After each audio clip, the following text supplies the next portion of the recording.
안녕하세요. 네, 저는 다원수학에서 수학을 가르치고 있는 정대윤 강사라고 하고요. 네, 제 소개를 간략하게 하자면 이렇게 됩니다. 네, 제가 이번에 1월 달에 고등 선행반에 수업을 맡게 됩니다. 근데 아마 이제 어머님들께서 그러면 이제 고등 선행을 좀 하려고 하시는 어머니들께서 좀 보시게 될 텐데, 지금까지 이제 그런 어머님들께서 걱정이 무엇이냐면 중학교 수학까지는 했었는데 고등학교 수학은 어떻게 달라지는지, 고등학교에서 수학을 어떻게 하면 잘할 수 있는지 이런 부분이 궁금하실 것 같아서 그 부분에 대해서 좀 설명을 드리면서 어떻게 이제 수업을 해야 되는지, 그리고 제 수업은 그런 부분을 어떻게 잘 커버 칠 수 있는지, 잘 설명해 줄 수 있는지 이런 부분에 대해서 좀 말씀을 드리려고 합니다. 네, 먼저 고등수학하고 중등수학의 차이점은 뭐냐면요, 가장 절대적인 차이점은 뭐냐? 평가 방식입니다. 중학교는 저희가 이제 그냥 학생들을 줄 세울 필요 없이 학생들이 잘 수업을 이해했느냐, 그러니까 수업의 목적을 잘 이해했느냐, 개념 잘 이해했느냐, 유형 잘 풀고 있느냐, 이 정도만 확인을 하면 되기 때문에 그냥 상대평가를 할 필요가 없습니다. 그게 무슨 말이냐? 학생들 줄 세울 필요가 없어요. 하지만 고등학교에서는 그럴 수 없습니다. 왜냐하면 대학교에서 학생들 성적을 가지고 이제 좋은 학생들, 자기가 원하는 학생들을 뽑아서 가려고 할 텐데 이 학생들이 전혀 분별이 안 되는데 어떻게 뽑아가지? 이런 식이 돼버리거든요. 그래서 중학교에서는 절대적인 평가를 사용하지만 고등학교에서는 절대평가가 아닌 상대평가를 사용합니다. 즉, 줄 세우기가 들어가는 거죠. 그러면 이 평가 방식의 차이점에서 나오는 결과가 뭐냐? 네, 중학교는 수학 문제를 어렵게 낼 필요가 없어요. 왜냐? 어차피 기본 유형 학습했는지 기본 개념 알고 있는지만 물어보면 되고, 그러면 단순한 유형과 단순한 문제들로 시험을 내도 괜찮습니다. 하지만 고등학교에서 그렇게 돼버리면 변별력이 뚝 떨어지죠. 줄 세워야 되는데 줄을 못 세우게 됩니다. 그래서 어떻게 되느냐? 중학교에서는 그냥 개념 한번 단순적으로 외우고, 단순히 외우고, 그 다음에 그거 유형 연습하는 것들 단순 반복해가지고 풀이 방법 외워버린 다음에 학교 시험에서도 적용해버리면 끝납니다. 근데 고등학교에서는 그런 식으로 문제를 안 내니까 중학교에서 했었던 것들이 안 먹히네? 어떡하지? 이렇게 돼버리는 거죠. 그래서 실질적으로 중학교에서 중학교 수학을 A 만든 학생들의 퍼센테이지를 보시면요, 대략적으로 한 30에서 50% 정도 됩니다. 근데 고등학교, 이제 바뀐 교육과정에서 내신 1등급은 상위 10%만 받게 되거든요. 그러면 대략적으로 한 3분의 1에서 5분의 1 정도만, A 맞던 학생들 중에 3분의 1에서 5분의 1 정도만 1등급을 맞게 되는 겁니다. 그렇게 하려면 아까 말씀드린 것처럼 상당히 어려운 문제들 내서 줄을 세워야 되겠죠. 그래서 이 점에서 가장 큰 차이점이 나고요. 그래서 고등학교 수학은 중학교 때 했던 것처럼 단순 방법만으로는 이제 더 이상 고득점이 불가능해집니다. 왜? 그거 감안해서 어렵게 되거든요. 그래서 중요한 부분이 무엇이냐? 고등수학에서 이런 부분을 커버 치려면 어떻게 해야 되느냐? 어려운 문제 풀려면 어떻게 해야 되느냐? 어떤 개념에 대해서 혹은 어떤 문제에 대해서 이런 걸 수학을 왜 이렇게 풀어? 왜 이 개념을 이렇게 사용해? 왜 어떻게 이걸 풀 거야? 이런 부분들, 즉 왜, 어떻게, 무엇으로? 라는 질문에 학생이 답할 줄 알아야 돼요. 즉 개념이 아주 탄탄하게 되어 있고요. 이 개념을 어떻게 적용할지도 알아야 되고요. 다양한 시각에서 바라봤을 때 이게 말하는 바가 이 개념을 말하는구나 라는 거를 파악할 줄 알아야 됩니다. 즉 개념을 하나를 내더라도 중학교에서는 그냥 직선적으로 물어봐서 이 개념을 이 방식으로만 해석해서 이 문제를 낸다. 똑같은 유형을 냅니다. 그러니까 그것만 연습하면 됐어요. 하지만 고등학교에서는 이 개념 하나를 어떤 식으로 바라보느냐, 이쪽에서만 바라보는 게 아니고요, 여러 방향에서 바라봐서 해석을 하게끔 만들어 버립니다. 대표적으로 역함수가 존재한다. 그럼 역함수가 존재하면 1대1 대응이어야 된다. 중학교에서는 딱 이것까지만 냈다면 그러면 실수 전체로 가는 함수에서 1대1 대응이 되려면 어떻게 해야 돼? 이런 걸 물어보게 되는 거죠. 똑같은 1대1 대응인데 실수 전체에서 실수 전체로 가는데 1대1 대응을 하려면 증가하거나 감소해야 되네. 이 개념을 모르면 못 풀게 되는 거죠. 분명히 역함수라는 개념에 대해서 물어보고 있는 건 맞고 1대1 대응에 대해서 물어보는 건 맞는데 여러 가지 시각을 추가해서 문제를 내게 돼버리는 겁니다. 그러면 이 부분에 대해서 연습이 필요하죠. 다양한 관점에서 바라볼 줄 알아야 되죠. 그리고 이 다양한 관점을 바라보면서 이 개념이 가진 논리적인 구조는 이거구나 라는 걸 알아채고 이 개념들을 또 다른 개념하고 연결시킬 줄도 알아야 되게 됩니다. 그래서 개념에 대한 논리적인 구조가 연결이 아주 잘 되어 있어야 됩니다. 왜냐? 고난이도 문제는 한 문제에 한 개념만 물어보지 않습니다. 그러면 변별력이 떨어지거든요. 한 문제에 한 4-5개를 다시 섞어서 내니까 이 개념과 이 개념이 어떤 구조로 연결될 수 있는지를 알아야지만 문제를 풀 수 있게 되고요. 또 아까 말씀드린 것처럼 다양한 관점에서 바라볼 줄 알아야지만 얘가 이런 시각에서 이 개념을 바라보고 이렇게 문제를 냈구나라는 걸 파악할 줄 알게 됩니다.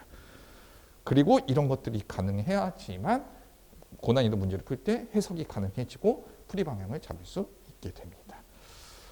그래서 선행할 때 고등수학 개념 선행할 때 필요한 부분 무엇이냐? 네, 기본 개념 학습 시 다양한 시각에서 학습할 줄 알아야 되고요. 그 다음에 개념 학습해야 되고요. 문제를 풀 때 얘가 이렇게 해서 이런 시각에서 얘를 바라봐서 이걸 문제를 냈구나. 즉 문제가 물어보는 바가 무엇인지를 해석할 줄 알아야 됩니다. 그리고 그러면 이 개념을 사용해서 풀면 되겠구나 해서 어떤 개념을 사용해서 풀지도 알아야 되고요. 그리고 한 문제 안에 아까 말씀드린 것처럼 한 개념만 물어보는 게 아니라 여러 개념들이 다 물어보거든요. 그러면 이 개념과 이 개념이 이렇게 연결될 수 있구나.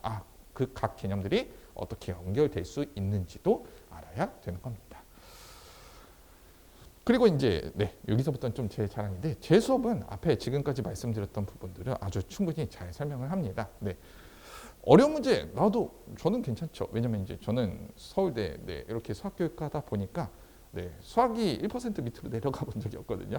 그래서 어려운 문제 킬러, 준킬러 충분히 풀고 그거를 충분히 학생들한테 설명하고 얘가 이런 관점에서 이런 걸 바라보는 거다. 그러니까 여러분들은 이 개념을 해석할 때 이런 관점에서도 해석할 줄 알아야 된다. 이런 걸 아주 잘 설명을 합니다. 그래서 다양한 시각에서 개념 학습하는 거. 고난이도 문제에서는 이 개념을 이렇게 바라보는데 너네 이런 거 모르면 안 돼. 그러니까 이렇게 바라볼 수 있다는 거 잘 알아둬서 어떻게 해석해야 된다. 이런 거 아주 잘 설명을 하고요. 그 다음에 이제 학생들이 이제 좀 문제가 꼬아서 나오면 그걸 해석하는 게 힘들어하고 어떤 개념하고 연관시키기 좀 힘들어하는데 그 부분도 제가 아주 잘 설명을 합니다. 그리고 이제 이런 베이스들이 이제 좀 쌓여서 고난이도 문제들을 풀 때 이런 시각에서 풀어야 되는구나라는 접근을 충분히 할 수 있게끔 제가 잘 설명을 하는 편입니다. 그리고 이제 한 문제 안에 여러 개념들이 섞이는데 이 개념은 얘하고 이렇게 연결될 수 있으니까 이런 식으로 한번 해석하는 게 필요하다. 이런 식으로 구조적인 연결성도 제가 아주 잘 설명을 합니다. 그리고 이제 제 수업은 기본적으로 이제 학생들이 매 단원이 끝날 때마다 리뷰 테스트를 보는 수업입니다. 그래서 어떻게 하느냐? 실질적인 수업 시작은 6시, 그러니까 명목상의 수업 시작은 6시인데 실질적인 수업 시작은 5시다라고 보시면 됩니다. 왜냐하면 그 단원이 끝나면 그 다음 시간에 리뷰 테스트를 봐야 되는데 수업 시간을 보기에는 조금 시간이 빠듯하거든요. 그래서 학생들이 5시에 불러서 5시부터 시험을 보게끔 하고 쭉 10시까지 수업을 하고요. 리뷰 테스트가 없더라도 개념을 좀 더 수월하게 그리고 학생들이 좀 더 탄탄하게 다지기 위해서 5시부터 수업을 합니다. 그래서 뒤에서 이제 6시부터 시작이다 이렇게 돼 있긴 할 텐데요. 실질적인 시작은 5시부터다 이렇게 봐주시면 되겠습니다. 그리고 이제 수업이 끝나면 제가 직접적으로 학생들을 클리닉을 하고요. 만약에 학생 성적이나 숙제 상황 정도가 좋지 않다 그러면 토요일 날 제가 또 따로 불러서 추가 클리닉을 진행을 합니다. 그리고 이제 수업이 끝나면 그날 나갔던 진도와 과제와 그리고 학생들이 이 개념에서 어려워하는 이런 피드백들 같은 것들 그리고 리뷰 테스트 점수 같은 것들을 제가 원인들께 각각 다 카톡으로 보내드리고요. 그리고 만약에 카톡으로 간단히 상담을 하셔도 되고 뭔가 개별적으로 전화를 통해서 상담을 하고 싶으시면 제가 카톡을 보내드릴 때 처음 카톡을 보낼 때 전화를 보내드리거든요. 그때 언제든지 편하게 상담을 하셔도 괜찮습니다. 그리고 이제 제 카톡을 학생들한테도 오픈을 합니다. 제 전화번호를. 그래서 카톡을 통해서 항상 상시 질문도 받고 있습니다. 그래서 나가는 반은 어떻게 되느냐? 개념 실력반입니다. 그래서 공통수학 1부터가 아닌 공통수학 2부터 시작하는 반이고요. 개념 실력반이다라고 보시면 됩니다. 무슨 말이냐면 공통수학 1 개념을 한번 해봤고 공통수학 2도 한번 해봤는데 이 공통수학 2가 좀 어렵거든요. 왜냐면 이제 기존의 수상화에서 학생들이 이제 제일 싫어하는 부분들, 수상화 체제에서 학생들이 제일 싫어하는 단원이 뭐냐? 고등학교 1학년에서 제일 싫어하는 게 도형의 이동, 원의 방정식입니다.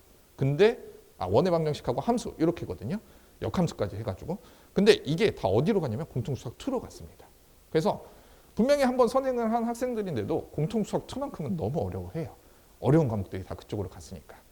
그리고 한번 개념을 나갔지만 그래도 이거 다시 한 번 더 개념을 잡아야 되는 필요성이 좀 많이 느껴지는 학생들이 좀 많습니다. 그래서 개념 실력반이지만 공통수학 2부터 이렇게 개념을 좀 중요한 만큼 공통수학 2가 중요한 만큼 이렇게 개념을 나간다. 그래서 개념만 하는 건 아니고요. 학생들이 개념을 했으니까 거기에서 이제 조금 더 복합적으로 사용해서 어떤 좀 더 심화된 개념으로 연결될 수 있는지 이런 부분도 수업을 한다라고 보시면 되겠습니다. 그래서 어쨌든 개념이 조금 더 중요하기 때문에 개념 설명이 70%, 그 다음에 문제풀이가 30%로 구성이 되고요. 기본적인 개념 유형 연습도 하고 실력반인 만큼 개념 실력반인 만큼 좀 더 발전된 개념들, 좀 더 어려운 개념들과 어려운 문제들도 한 번씩 풀어보면서 이렇게 구성이 되어 있다라고 보시면 되겠습니다. 그래서 개념 실력 수업은 공통수학 2는 스매싱을 사용을 합니다. 제가 원래는 이제 개념 플러스 유형을 좀 좋아해서 그 교재가 좀 괜찮다라고 생각을 해서 그 교재를 좀 많이 쓰는데 공통수학 2만큼은 요 스매싱 개념을 좀 사용을 합니다. 스매싱도 상당히 훌륭한 문제집이고 개념 설명 아주 잘 되어 있고요. 처음 학습하는 학생들이 잘 다가갈 수 있게 아주 개념 설명 자세히 잘 되어 있어서 좋은 문제집인 건 맞는데 요 개념 플러스 유형에 비해서 좀 더 어려운 내용들이 많이 포함이 되어 있습니다. 그래서 연습 문제 막 제일 끝에 문제 가보면 막 중킬러, 킬러 문제들도 같이 막 포함되어 있는 그런 문제집이거든요. 그래서 이런 것들 그래도 개념 한번 하면서 다져보고 실력 수준의 문제들도 풀어보기 위해서 공통수학 2는 이렇게 구성했다라고 보시면 되고요. 대수와 미적분은 아무래도 개념을 다 그래도 다시 한번 더 확실하게 다 잡는 게 좀 더 쉬운 문제들로 확실하게 잡는 게 더 중요하다라고 생각을 해서 개념 플러스 유형으로 이렇게 구성을 했습니다. 물론 그래도 좀 더 어려운 문제들도 풀어볼 수 있게 제가 추가 교재도 구성을 하고 있습니다. 그래서 1년 컬리를 보시면 공통수학 2부터 시작을 해서 대수 미적분 한번 하고 개념 끝내고 난 다음에 공통수학 1, 공통수학 2 심화 부분을 하고요. 요 심화 부분에서는 이제 모의고사 최근 5개년 모의고사에서 킬러, 준킬러 이런 어려운 문제들을 풀어보는 수업입니다. 그 다음에 9월부터는 이제 대수 다시 한번 실력 부분, 개념 리마인드 겸 좀 더 어려운 문제들을 한번 풀어보는 수업을 갖게 됩니다. 물론 이제 현행 교육과정이 이제 지금 이제 바뀌는 교육과정 에서는 확통이 수능에 무조건 필수적으로 들어갑니다. 그래서 확통이 좀 중요한데 그 확통은 정규 수업 시간에 넣기에는 이제 요 스케줄이 좀 깨지게 돼서 어떻게 할 거냐면 특강 7, 8월 여름방학 동안 특강으로 구성을 해서 학생들이 충분히 학습할 수 있게 이렇게 구성했다라고 보시면 됩니다. 그리고 보시면 공통수학 2는 2달인데 대수하고 미적분이 3달로 구성되어 있거든요. 그 이유는 무엇이냐면 저때 학생들이 내신 대비를 좀 갖게 될 겁니다. 그래서 4월 말에 학생들이 중간고사 기간이고요. 그 다음에 6월 말이 기말고사 기간인데 이때 내신 대비를 하기 위해서 이렇게 구성되어 있다라고 보시면 됩니다. 근데 그렇다고 해서 저 수업 시간을 전부 다 내신 대비에 투자하는 건 아니고요. 총 5시간의 수업 중에서 2시간은 내신 대비, 3시간은 선행 이렇게 구성이 되어 있습니다. 왜냐하면 이제 저희는 고등선행반인데 고등선행을 하는 이유가 고등학교에서 내가 성적을 잘 받아서 대학 입시 좀 유리하기 위해서 하는 건데 그 고등선행을 포기하고 내신 대비에 올인하는 건 미래의 영광을 좀 현재로 갖고 끌고 와서 써버려서 미래의 영광을 좀 줄여버리는 그래서 이제 선행반의 취지에 좀 맞지 않는다라고 생각이 들어서 그렇다고 내신 대비를 아예 안 할 수는 없기 때문에 2시간 정도로 이렇게 구성을 했다. 그래서 2시간씩 한 2, 3주 정도로 내신 대비를 구성할 예정입니다. 그래서 화요일, 요 반 같은 경우는 화요일, 토요일 6시부터 10시까지로 구성이 되어 있고요. 아까 말씀드린 것처럼 명목상은 6시부터 10시지만 실질적인 수업은 5시부터다. 이렇게 봐주시면 되겠습니다. 그래서 공통수학 2부터 개념 실력 쭉 해서 한번 쭉 훑고 특강으로 확률과 통계도 잘 마무리할 수 있게끔 이렇게 수업을 구성하였다라고 봐주시면 되겠습니다. 네, 지금까지 정대윤이었습니다. 감사합니다.